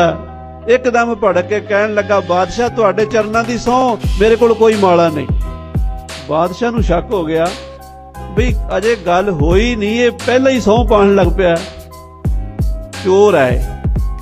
महाराज कहंदे बादशाह इन्हें नहीं मनना, तू इंज कर ਇਹਦੇ ਘਰ ਬੰਦਾ ਭੇਜ, ਫਲਾਣੇ ਕਮਰੇ ਦੀ ਫਲਾਣੀ ਅਲਮਾਰੀ ਦੇ ਖਿੜਕੀ ਦੇ ਵਿੱਚ ਉੱਥੇ ਪਈ ਹੈ ਮਾਲਾ ਡੱਬੇ ਵਿੱਚ। ਅੰਤਰਜਾਮੀ ਜਾਣੀ ਜਾਣ ਸਤਿਗੁਰੂ ਛੇਵੇਂ ਪਾਤਸ਼ਾਹ ਮਹਾਰਾਜ ਨੇ ਜਿਹੜੀ ਜਗ੍ਹਾ ਦੱਸੀ ਸੀ, ਮਾਲਾ ਉੱਥੋਂ ਹੀ ਲੱਭ ਗਈ। ਜਦੋਂ ਚੋਰੀ ਦਾ ਮਾਲ ਬਰਾਮਦ ਹੋ ਜਾਂਦਾ ਫਿਰ ਬੰਦਾ ਪੱਕਾ ਚੋਰ ਹੁੰਦਾ। ਚੋਰ ਫੜਿਆ ਗਿਆ, ਸਾਰੀ ਗੱਲ ਕਲੀਅਰ ਹੋ ਗਈ। ਗੁਰੂ ਅਰਜਨ ਦੇਵ ਜੀ ਨੂੰ ਝੂਠੀਆਂ ਊਜਾਂ ਲਾ ਲਾ ਕੇ ਸ਼ਹੀਦ ਕਰਵਾਉਣ ਵਾਲਾ ਚੰਦੂ ਫੜਿਆ ਗਿਆ। ਤਤੀਆਂ ਤਵੀਆਂ ਤੇ ਬਿਠਾਉਣ ਵਾਲਾ, ਤੱਤਾ ਰੇਤਾ ਸੀਸ ਚ ਪਾਉਣ ਵਾਲਾ। ਬਾਦਸ਼ਾਹ ਕਹਿਣ ਲੱਗਾ, ਗੁਰੂ ਜੀ ਇਹ ਤੁਹਾਡਾ ਦੋਸ਼ੀ, ਇਹਨੂੰ ਫੜ ਲਓ। ਮਹਾਰਾਜ ਨੇ ਇਸ਼ਾਰਾ ਕੀਤਾ, ਭਾਈ ਵਿਧੀ ਚੰਦ ਮਾਰੀ ਝਪਟ, ਚੰਦੂ ਦੀ ਪੱਗ ਲਾ ਲਈ ਤੇ ਭਾਈ ਜੇਠੇ ਨੇ ਬਾਹਾਂ ਪਿੱਛੇ ਕਰ ਲਈਆਂ। ਬਾਹਾਂ ਪਿੱਛੇ ਕਰਕੇ ਚੰਦੂ ਦੀ ਪੱਗ ਨਾਲ ਹੀ ਉਹਦੀਆਂ ਬਾਹਾਂ ਬੰਨ ਕੇ ਤੇ ਜੁੱਤੀ ਲਾ ਲਈ ਤੇ ਸਿਰ ਵਿੱਚ ਭਰੀ ਕਚਹਿਰੀ ਵਿੱਚ ਹੀ ਪਰੇਡ ਸ਼ੁਰੂ ਕਰ ਦਿੱਤੀ। ਜੁੱਤੀਆਂ ਮਾਰਦੇ ਨੂੰ ਭਾਈ ਵਿਧੀ ਚੰਦ ਜੀ, ਭਾਈ ਜੇਠਾ ਜੀ ਬਾਜ਼ਾਰ ਵਿੱਚ ਲੈ ਆਏ ਤੇ ਸਾਧ ਸੰਗਤ ਜੀ ਜਿੱਥੇ ਮਜਨੂ ਦਾ ਟਿੱਲਾ ਉੱਥੇ ਲਿਆ ਕੇ ਕੁੱਤਿਆਂ 'ਚ ਬੰਨ੍ਹ ਦਿੱਤਾ। ਜਿਹੜੀ ਥਾਲੀ 'ਚ ਕੁੱਤੇ ਰੋਟੀ ਖਾਂਦੇ ਉਸੇ ਥਾਲੀ 'ਚ ਉਹਨੂੰ ਰੋਟੀ ਪਾਉਂਦੇ। ਜਿਹੜਾ ਵੀ ਸਿੱਖ ਆਵੇ, ਛੇਵੇਂ ਪਾਤਸ਼ਾਹ ਦਾ ਹੁਕਮ ਸੀ 5 ਜੁੱਤੀਆਂ ਮਾਰ ਕੇ ਜਾਵੇ। ਦਿੱਲੀ ਦੇ ਸਿੱਖਾਂ ਦੀ ਗਿਣਤੀ ਕੋਈ ਨਹੀਂ, ਬਾਕੀ ਸਿੱਖਾਂ ਨੇ ਕੀ ਕੀਤਾ, ਜਿਹੜਾ ਆਵੇ 5 ਜੁੱਤੀਆਂ। ਕਈ ਮੇਰੇ ਵਰਗੇ 5 7 ਹੋਰ ਹੀ ਕਹਿੰਦੇ ਚਾਹ ਲਾ ਲਈਏ, ਮੌਕਾ ਮਿਲਿਆ ਆ। ਮਰਨ ਵਾਲਾ ਕਰਤਾ। ਦਿੱਲੀ ਤੋਂ ਲੈ ਕੇ ਸ੍ਰੀ ਅੰਮ੍ਰਿਤਸਰ ਤੱਕ ਜਿੰਨੇ ਸ਼ਹਿਰ ਆਉਂਦੇ ਨੇ, ਪਾਣੀਪਤ, ਸੋਨੀਪਤ, ਕਰਨਾਲ, ਅੰਬਾਲਾ, ਰਾਜਪੁਰਾ, ਸਰਹੰਦ, ਲੁਧਿਆਣਾ, ਜਲੰਧਰ, ਸਾਰਿਆਂ ਵਿੱਚ ਉਹਦੀ ਜੁੱਤੀ ਪਰੇਡ ਹੁੰਦੀ ਗਈ। ਦੀਪਮਾਲਾ ਨੂੰ ਬਾਬਾ ਬੁੱਢਾ ਸਾਹਿਬ ਜੀ ਨੇ ਸ੍ਰੀ ਅੰਮ੍ਰਿਤਸਰ ਪਹੁੰਚ ਗਏ। ਦੀਵਾਲੀ ਦਾ ਬਹੁਤ ਵੱਡਾ ਬੰਦੋਬਸਤ ਕਰ ਲਿਆ। ਦੀਵਾਲੀ ਦੀ ਰਾਤ ਦੀਵੇ ਬਾਲੀਆਂ, ਤਾਰੇ ਜਾਤ ਸਨਾਤ ਅੰਬਰ ਭਾਲੀਆਂ। ਸ੍ਰੀ ਅੰਮ੍ਰਿਤਸਰ ਸਾਹਿਬ ਦੀ ਧਰਤੀ ਤੇ ਦੀਪਮਾਲਾ ਕੀਤੀ ਗਈ ਤੇ ਸੰਗਤਾਂ ਨੇ ਖੁਸ਼ੀਆਂ ਮਨਾਈਆਂ। ਪਾਵਨ ਪਵਿੱਤਰ ਮਿੱਤਰ ਆਜ ਮੋਰੇ ਆਏ ਹੈ। ਗੁਰੂ ਹਰਗੋਬਿੰਦ ਸਾਹਿਬ ਜੀ ਆਏ ਨੇ ਤੇ ਦੀਪਮਾਲਾ ਦਾ ਮੇਲਾ ਸ਼ੁਰੂ ਹੋਇਆ। ਚੰਦੂ ਨੂੰ ਲਾਹੌਰ ਲੈ ਗਏ, ਉੱਥੇ ਪੜਭੁੰਜੇ ਨੇ। ਜਿਹੜਾ ਉਹ ਭਾਈ ਗੁਰਦਿੱਤਾ ਉਹਦਾ ਨਾਂ ਸੀ, ਝਿਊਰ ਸੀਗਾ ਤੇ ਉਹ ਦਾਣੇ ਭੁੰਨਿਆ ਕਰਦਾ ਸੀ ਜਿਹੜੇ ਮੱਕੀ ਦੇ, ਪੜਭੁੰਜਾ ਸੀਗਾ। ਗੁਰੂ ਦਾ ਸਿੱਖ ਗਰੀਬ ਸੀ ਬਹੁਤ, ਉਹਦੇ ਕੋਲੋਂ ਤੱਤਾ ਰੇਤਾ ਕਰਾ ਕੇ ਤੇ ਚੰਦੂ ਨੇ ਸਤਿਗੁਰਾਂ ਦੇ ਸੀਸ 'ਚ ਪਵਾਇਆ ਸੀ। ਉਸ ਗੁਰਦਿੱਤੇ ਨੇ ਅਰਦਾਸ ਕੀਤੀ ਸੀ ਵੀ ਮਹਾਰਾਜ ਜਿਹੜੇ ਪਾਪੀ ਨੇ ਮੇਰੇ ਤੋਂ ਪਾਪ ਕਰਾਇਆ ਨਾ, ਚੰਦੂ ਨੇ, ਇੱਕ ਟਾਈਮ ਆਵੇ ਮੈਂ ਇਸੇ ਕੜਛੇ ਨਾਲ ਇਹਦੇ ਸਿਰ 'ਚ ਵੀ ਤੱਤਾ ਰੇਤਾ ਪਾਵਾਂ। ਜਦੋਂ ਚੰਦੂ ਨੂੰ ਉਹਦੇ ਸਾਹਮਣੇ ਲੈ ਗਏ, ਉਹਨੇ ਸੜਦਾ ਬਲਦਾ ਤੱਤਾ ਰੇਤਾ ਚੰਦੂ ਦੇ ਸਿਰ 'ਚ ਪਾ ਕੇ ਤੇ ਜਦੋਂ ਉਹਨੂੰ ਸਾੜਿਆ ਤੇ ਉਹਦਾ ਗੁੱਸਾ ਫਿਰ ਵੀ ਠੰਡਾ ਨਹੀਂ ਹੋਇਆ। ਉਹਨੇ ਕੜਛਾ ਪੁੱਠਾ ਕਰਕੇ ਨਾ, ਕੜਛੇ ਦੀ ਜਿਹੜੀ ਡੰਡੀ ਹੁੰਦੀ ਹੈ ਉਹਦੇ ਢਿੱਡ 'ਚ ਮਾਰ ਦਿੱਤੀ। ਚੰਦੂ ਦੀਆਂ ਆਂਦਰਾਂ ਨਿਕਲ ਗਈਆਂ, ਕੁੱਤੇ ਦੀ ਮੌਤ ਮਰ ਗਿਆ। ਪੈਰਾਂ ਨੂੰ ਰੱਸੀ ਪਾ ਕੇ ਸਿੱਖ ਉਹਨੂੰ ਬਾਹਰ ਸਿੱਟ ਆਏ। ਕਹਿਣ ਦਾ ਭਾਵ ਹੈ ਬਈ ਚੰਦੂ ਮਰ ਗਿਆ ਤੇ ਦੀਵਾਲੀ ਗੁਰੂ ਕੇ ਸਿੱਖਾਂ ਨੇ ਖੁਸ਼ੀਆਂ ਨਾਲ ਮਨਾਈ। ਗੁਰੂ ਹਰਗੋਬਿੰਦ ਸਾਹਿਬ ਬੰਦੀ ਛੋੜ ਦੀ 52 ਰਾਜਿਆਂ ਨੂੰ ਲੈ ਕੇ ਆਏ। ਇਹ ਮੇਲਾ ਉਦੋਂ ਦਾ ਸ਼ੁਰੂ ਹੋਇਆ। ਜਿਹੜੇ ਅੱਜ ਕੱਲ ਕਹਿੰਦੇ ਨਾ ਜੀ ਇਹਦੇ ਬਾਹਮਣਾਂ ਦੀ ਹੈ, ਜੇ ਬਾਹਮਣਾਂ ਦੀ ਦੀਵਾਲੀ ਹੁੰਦੀ ਤੇ ਭਾਈ ਮਨੀ ਸਿੰਘ ਸ਼ਹੀਦੀ ਕਿਉਂ ਪਾਉਂਦੇ ਉਹਦੇ ਵਾਸਤੇ? ਭਾਈ ਮਨੀ ਸਿੰਘ ਸਾਹਿਬ ਜੀ ਨੇ ਦੀਵਾਲੀ ਦੇ ਮੇਲੇ ਨੂੰ ਬਰਕਰਾਰ ਰੱਖਣ ਵਾਸਤੇ 1734 ਚ ਸ਼ਹੀਦੀ ਪਾਈ ਹੈ। ਅਸੀਂ ਛੋਟੀਆਂ ਬੇਲੋੜੀਆਂ ਗੱਲਾਂ ਸਮਾਜ ਵਿੱਚ ਪੁੱਠੀਆਂ ਪ੍ਰਚਲਿਤ ਕਰਕੇ ਲੋਕਾਂ ਦੇ ਵਿਸ਼ਵਾਸ ਤੇ ਸ਼ਰਧਾ ਨੂੰ ਗੁਰੂ ਨਾਲ ਤੋੜ ਰਹੇ ਹਾਂ। ਖਾਲਸਾ ਜੀ, ਦੀਪਮਾਲਾ ਗੁਰੂ ਘਰ ਦੇ 6ਵੇਂ ਪਾਤਸ਼ਾਹ ਤੋਂ ਚੱਲੀ ਆ ਰਹੀ ਹੈ। ਅੱਜ ਵੀ ਸ੍ਰੀ ਅੰਮ੍ਰਿਤਸਰ ਬਹੁਤ ਵੱਡਾ ਜੋੜ ਮੇਲਾ ਸੀ ਰਾਤੀ। ਅੱਜ ਵੀ ਉੱਥੇ ਮਹੱਲੇ ਖੇਡੇ ਜਾਣੇ ਸਿੰਘਾਂ ਵੱਲੋਂ ਪੁਰਾਤਨ ਮਰਜ਼ਾਦਾ ਦੇ ਅਨੁਸਾਰ ਸ੍ਰੀ ਅਕਾਲ ਤਖਤ ਸਾਹਿਬ, ਹਰਿਮੰਦਰ ਸਾਹਿਬ ਦੀਪਮਾਲਾ ਹੁੰਦੀ। ਸਾਰੇ ਗੁਰੂ ਘਰਾਂ, ਸਾਰੇ ਸਰੋਵਰਾਂ ਸੰਗਤਾਂ ਇਸ਼ਨਾਨ ਕਰਦੀਆਂ, ਗੁਰੂ ਰਾਮਦਾਸ ਸਾਹਿਬ ਜੀ ਦੇ ਚਰਨ ਪਰਸਦੀਆਂ, ਗੁਰੂ ਹਰਗੋਬਿੰਦ ਸਾਹਿਬ ਨੂੰ ਯਾਦ ਕਰਦੀਆਂ। ਸਤਿਗੁਰ ਬੰਦੀ ਛੋੜ ਹੈ, ਬੰਧਨ ਮੁਕਤ ਕਰੈ ਲੀਣਾ। ਗੁਰੂ ਸਾਹਿਬ ਸਿੱਥੇ ਬਾਹਰਲੇ ਬੰਧਨ ਕੱਟਦੇ ਨੇ, ਉੱਥੇ ਸਿੱਖਾਂ ਦੇ ਅੰਦਰੋਂ ਅਗਿਆਨਤਾ ਦੇ ਵਿਕਾਰਾਂ ਦੇ ਬੰਧਨ ਕੱਟਦੇ ਨੇ। ਸਾਡੇ ਅੰਦਰ ਵੀ ਦੀਵਾ ਬਾਲਦੇ ਨੇ। ਇਹ ਬਾਹਰ ਦਾ ਦੀਵਾ ਹੈ ਜਿਹੜਾ ਬਾਹਰ ਬਾਲਿਆ ਜਾਂਦਾ। ਇੱਕ ਅੰਦਰਲਾ ਦੀਵਾ ਹੈ, ਉਹ ਕਿਹੜਾ ਹੈ? ਸਤਿਗੁਰ ਸ਼ਬਦ ਉਜਾਰੋ ਦੀਪਾ। गुरु दे शब्द दा दीवा बिनस्यो अंधकार ते मंदर रतन कोठड़ी खुली अनूपा। वो गुरु साहब ज्ञान दा दीवा बालदे ने, वो साडे अंदरले बंधन भी कटदे ने। सतगुर बंदी छोड़ है बंधन मुक्त करे अलीना। मीरी पीरी दे मालक सतगुरु गुरु हरगोबिंद साहब जी नूं आपां याद कर रहे हैं। साध संगत जी, भाई मनी सिंह नूं भी नहीं भुलना चाहिए। भाई साहब भाई मनी सिंह जी 90 साल की उम्र दे विच अमृतसर साहब वो सरकार दा समा सी जकरीए खां दा। सिर पर होमै जिसके केस रहन न देवो अपने देश। केसन वाले जो नर होई बाल बिरद लब छड्डो ना कोई। जिहदे केस हुण दाढ़ी होवे भावें 90 साल दा होवे भावें 4 साल दा होवे, पंजाब च नहीं रहन देना।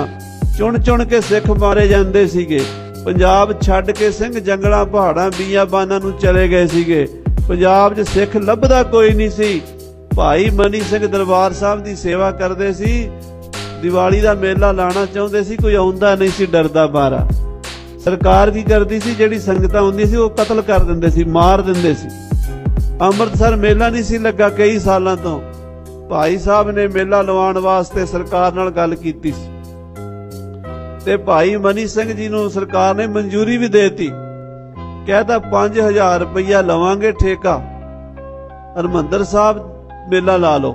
भाई साहब ने सोचा भी 5000 रुपया चलो जिहड़ा चढ़ावा आवेगा ना गुरु रामदास के दरबार च वो चो इन्हां नूं दे देंगे 5000 ते घट्टो घट्ट संगतां ते इकट्ठियां हो जाणगीआं, मेला ते लग जाएगा। ये मंजूरी हो गई।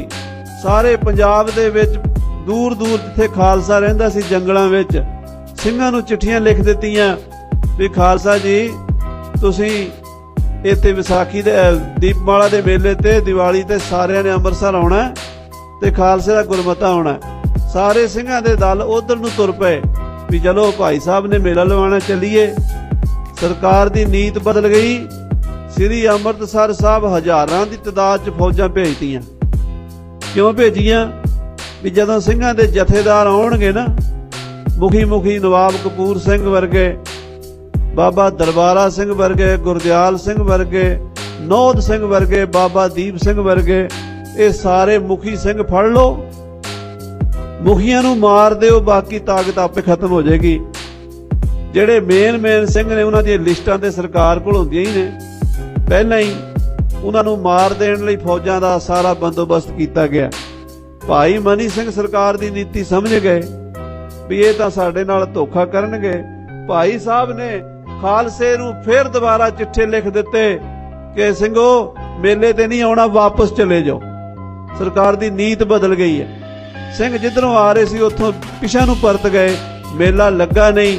ਮੇਲਾ ਨਾ ਲੱਗਣ ਤੋਂ ਬਾਅਦ ਸਰਕਾਰ ਨੇ ਆਖਿਆ ਤੁਸੀਂ ਪੈਸੇ ਦਿਓ। ਭਾਈ ਸਾਹਿਬ ਕਹਿੰਦੇ ਪੈਸੇ ਕਹਿੰਦੇ ਤੁਸੀਂ ਤੇ ਮੇਲਾ ਨਹੀਂ ਲੱਗਣ ਦਿੱਤਾ। ਉਹ ਕਹਿੰਦੇ ਅਸੀਂ ਇਸ ਗੱਲ ਦੀ ਜ਼ਿੰਮੇਵਾਰੀ ਨਹੀਂ, ਸਾਡਾ ਖਰਚਾ ਹੋਇਆ, ਸਾਨੂੰ ਪੈਸੇ ਦਿਓ। ਇਸ ਕੇਸ ਵਿੱਚ ਝੂਠੇ ਇਲਜ਼ਾਮ ਵਿੱਚ ਗਿਆਨੀ ਗਿਆਨ ਸਿੰਘ ਲਿਖਿਆ ਕਿ ਸਰਕਾਰ ਪਹਿਲਾਂ ਹੀ ਚਾਹੁੰਦੀ ਸੀ ਮਨੀ ਸਿੰਘ ਨੂੰ ਮਾਰ ਦਈਏ। ਫਿਰ ਵੈ ਸਿੰਘ ਪੰਥ ਕਾ ਮੁਖੀਆ ਸਿੰਘਨ ਤਈ ਸਿਖ ਰਹਿ। ਕਹਿੰਦੇ ਸਿੰਘ ਪੰਥ ਦਾ ਮੁਖੀਆ ਇਹ ਸਿੰਘਾਂ ਨੂੰ ਸਿਖਾਉਂਦਾ ਹੈ, ਇਹ ਮਰ ਗਿਆ ਸਿੱਖ ਖਤਮ ਹੋ ਜਾਣਗੇ। ਕਹਿੰਦੇ ਫੜ ਕੇ ਲੈ ਗਏ। ਜਿਹੜੀ ਸ਼ਰਤ ਰੱਖਦੇ ਹੁੰਦੇ ਨੇ ਵੀ ਜਾਂ ਮੁਸਲਮਾਨ ਬਣੋ ਜਾਂ ਮਰਨ ਲਈ ਤਿਆਰ ਹੋ ਜਾਓ। ਭਾਈ ਸਾਹਿਬ ਨੇ ਕਿਹਾ ਅੱਜ ਤੱਕ ਕਿਹੜਾ ਗੁਰੂ ਕਾ ਸਿੱਖ ਹੈ ਜਿਹਨੇ ਸਿੱਖੀ ਛੱਡੀ ਹੈ? ਅਸੀਂ ਮੌਤ ਨੂੰ ਕਬੂਲਦੇ ਹਾਂ। ਭਾਈ ਸਾਹਿਬ ਭਾਈ ਮਨੀ ਸਿੰਘ ਜੀ ਨੂੰ ਬੰਦ ਕੱਟ ਕੇ ਸ਼ਹੀਦ ਕਰਨ ਦਾ ਹੁਕਮ ਹੋਇਆ। ਨਖਾਸ ਚੌਂਕ ਲਾਹੌਰ ਦੇ ਵਿੱਚ ਉਹਨਾਂ ਦੇ ਨਾਲ 7 ਸਿੰਘ, ਉਹਨਾਂ ਦਾ ਵੱਡਾ ਪੁੱਤਰ ਚਿੱਤਰ ਸਿੰਘ ਵੀ, ਭਾਈ ਗੁਲਜ਼ਾਰ ਸਿੰਘ, ਭਾਈ ਭਗਵਾਨ ਸਿੰਘ, ਇਹ 7 ਸਿੰਘਾਂ ਦਾ ਜ਼ਿਕਰ ਆਉਂਦਾ ਨਾਲ ਸਨ ਜਿਹੜੇ ਸ਼ਹੀਦ ਕੀਤੇ ਗਏ। ਭਾਈ ਗੁਲਜ਼ਾਰ ਸਿੰਘ ਦੀ ਪੁੱਠੀ ਖੱਲ ਲਾ ਦਿੱਤੀ, ਪੁੱਠਾ ਟੰਗ ਕੇ, ਤੇ ਬਾਕੀ ਸਿੰਘ ਵੀ ਤਸੀਹੇ ਦੇ ਕੇ ਮਾਰ ਦਿੱਤੇ। ਮਨੀ ਸਿੰਘ ਦੇ ਜਦੋਂ ਬੰਦ ਕੱਟਣ ਲੱਗੇ, ਭਾਈ ਮਨੀ ਸਿੰਘ ਸਾਹਿਬ ਜੀ ਦੇ ਗੁੱਟ ਦੇ ਉੱਤੇ ਜਲਾਦ ਵਾਰ ਕਰਨ ਲੱਗਾ ਵੀ ਇੱਥੋਂ ਵੱਢਦੇ ਆਂ, ਬਜ਼ੁਰਗ ਆਦਮੀ ਛੇਤੀ ਨਿਬੇੜਦੇ ਆਂ। ਭਾਈ ਸਾਹਿਬ ਨੇ ਹੱਥ ਪਿੱਛੇ ਕਰ ਲਿਆ। ਜਲਾਦ ਨੇ ਸੋਚਿਆ ਵੀ ਸ਼ਾਇਦ ਬਾਬਾ ਡਰ ਗਿਆ। ਭਾਈ ਸਾਹਿਬ ਕਹਿੰਦੇ ਜਲਾਦ ਤੇਰੇ ਮਾਲਕ ਦਾ ਹੁਕਮ ਕੀ ਹੈ? ਕਹਿੰਦਾ ਮੇਰੇ ਮਾਲਕ ਦਾ ਹੁਕਮ ਹੈ ਤੇਰੇ ਬੰਦ ਕੱਟਣੇ ਆ। ਭਾਈ ਸਾਹਿਬ ਕਹਿੰਦੇ ਫਿਰ ਮੇਰੇ ਮਾਲਕ ਦਾ ਹੁਕਮ ਹੈ ਬੰਦ ਹੀ ਕਟਾਣੇ ਆ। ਤੂੰ ਲਿਹਾਜ਼ ਕਰ ਰਿਹਾ ਮੈਂ ਸਮਝਦਾ, ਪਰ ਇੱਥੋਂ ਸ਼ੁਰੂ ਕਰ। ਆ 14 ਬੰਦ ਨੇ ਕੱਟ ਕੇ ਫੇਰ ਇੱਥੇ ਆਉਣਾ। ਭਾਈ ਸਾਹਿਬ ਨੇ ਸੱਜਾ ਹੱਥ ਕਰਕੇ ਉਂਗਲ ਪੋਟਾ ਇੱਥੋਂ ਕਟਵਾਉਣਾ ਸ਼ੁਰੂ ਕੀਤਾ ਸੀ। ਸੁਖਮਣੀ ਸਾਹਿਬ ਦਾ ਪਾਠ ਨਾਲ ਸ਼ੁਰੂ ਹੋ ਗਿਆ। ਇਦਾਂ ਪੋਟੇ ਪੋਟੇ ਕੱਟਦਾ ਜਲਾਦ ਇਸ ਪਾਸੇ ਆਇਆ, ਫਿਰ ਇਧਰੋਂ ਆਇਆ, ਫਿਰ ਪੈਰ ਦੇ ਪੋਟੇ ਕੱਟਦਾ ਕੱਟਦਾ ਜਦੋਂ ਗਰਦਨ ਤੇ ਆਇਆ, ਸ੍ਰੀ ਸੁਖਮਣੀ ਸਾਹਿਬ ਦੀਆਂ ਕੁਝ ਪੰਕਤੀਆਂ ਕੁਝ ਪੌੜੀਆਂ ਬਾਕੀ ਸਨ। ਕਹਿਣ ਲੱਗੇ ਜਲਾਦ ਪਾਠ ਪੂਰਾ ਹੋ ਲੈਣ ਦੇ, ਪਰ ਜਲਾਦ ਨੂੰ ਕਾਹਲੀ ਸੀ, ਉਹਨੇ ਗਰਦਨ ਤੇ ਵੀ ਟੋਕਾ ਮਾਰਿਆ। ਭਾਈ ਸਾਹਿਬ ਦਾ ਸੀਸ ਉਤਰ ਗਿਆ, ਪਰ ਰਹਿੰਦਾ ਪਾਠ ਸੁਖਮਣੀ ਸਾਹਿਬ ਦਾ ਟੋਟਿਆਂ 'ਚੋਂ ਸੁਣਾਈ ਦੇ ਰਿਹਾ ਸੀ। ਅੱਜ ਵੀ ਨਖਾਸ ਚੌਂਕ ਜਾ ਕੇ ਭਾਈ ਮਨੀ ਸਿੰਘ ਦੇ ਸ਼ਹੀਦਗੰਜ ਦੇ ਦਰਸ਼ਨ ਕਰੋ ਲਾਹੌਰ ਦੇ ਵਿੱਚ। ਸਾਧ ਸੰਗਤ ਜੀ, ਅਸੀਂ ਉਹਨਾਂ ਮਹਾਪੁਰਸ਼ਾਂ ਦੀ ਔਲਾਦ ਹਾਂ। ਇਹ ਦੀਪਮਾਲਾ ਦੇ ਮੇਲਿਆਂ ਪਿੱਛੇ, ਇਹ ਗੁਰੂ ਘਰ ਦੀਆਂ ਨਿਸ਼ਾਨੀਆਂ ਪਿੱਛੇ, ਇਹਨਾਂ ਝੂਲਦੇ ਨਿਸ਼ਾਨ ਸਾਹਿਬਾਂ ਦੀ ਅਸਮਤ ਨੂੰ ਕਾਇਮ ਰੱਖਣ ਲਈ ਬੜਾ ਕੁਝ ਕਰਨਾ ਪਿਆ। ਅਸੀਂ ਐਵੇਂ ਕਿਸੇ ਦੇ ਆਖੇ ਲੱਗ ਕੇ ਆਪਣਾ ਇਤਿਹਾਸ ਨਹੀਂ ਭੁੱਲਣਾ। ਇਹ ਬੰਦੀ ਛੋੜ ਦਿਵਸ ਜਿਵੇਂ ਭਾਵਨਾ ਨਾਲ ਮਨਾ ਰਹੇ ਆ, ਇਦਾਂ ਹੀ ਮਨਾਉਂਦਿਆਂ ਰਹਿਣਾ। ਖੁਸ਼ੀਆਂ ਲੈਣੀਆਂ ਨੇ। ਗੁਰੂ ਸਾਡੇ ਘਰਾਂ ਵਿੱਚ ਵੀ ਗਿਆਨ ਦਾ ਦੀਵਾ ਬਾਲੇ, ਸਾਡੇ ਹਿਰਦੇ ਵਿੱਚ ਖੁਸ਼ੀਆਂ ਦਾ ਦੀਵਾ ਬਾਲੇ, ਪ੍ਰਕਾਸ਼ ਕਰੇ। ਭੁੱਲਾਂ ਚੁੱਕਾਂ ਦੀ ਖਿਮਾ। ਫਤਿਹ ਬੁਲਾਓ। ਵਾਹਿਗੁਰੂ ਜੀ ਕਾ ਖਾਲਸਾ, ਵਾਹਿਗੁਰੂ ਜੀ ਕੀ ਫਤਿਹ।